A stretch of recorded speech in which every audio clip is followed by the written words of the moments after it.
ব্রাজিলকে খোঁচা দিয়ে আর্জেন্টাইন ফ্যানরা প্রায় বলে ওরা শুধু বাপদাদার ইতিহাস নিয়েই পড়ে থাকে, কিন্তু আর্জেন্টিনার বাপদাদার ইতিহাস ঘাটলেই বেরিয়ে আসে কলঙ্কিত অধ্যায়। ম্যাচ পাতিয়ে নিজেদের প্রথম বিশ্বকাপ জয়।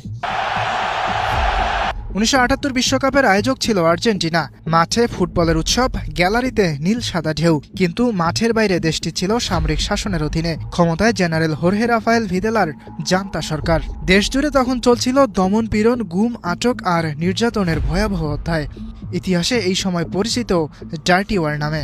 সমালোচকদের অভিযোগ, এই বিশ্বকাপকে সামরিক সরকার ব্যবহার করেছিল নিজেদের ভাবমূর্তি বদলানোর অস্ত্র হিসেবে। তখন সেমিফাইনাল ছিল না, ফাইনালে উঠতে আর্জেন্টিনার দরকার ছিল 4 গোলের ব্যবধানের বড় জয়।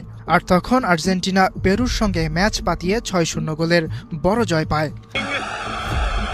এর ফলে ব্রাজিল আসর থেকে ছিটকে যায় আর আর্জেন্টিনা ওঠে ফাইনালে। অভিযোগ আছে ফাইনাল নিয়েও, নেদারল্যান্ডসের সেরা তারকা ক্রুপকে ভয় দেখিয়ে খেলতে দেওয়া হয়নি বিশ্বকাপ।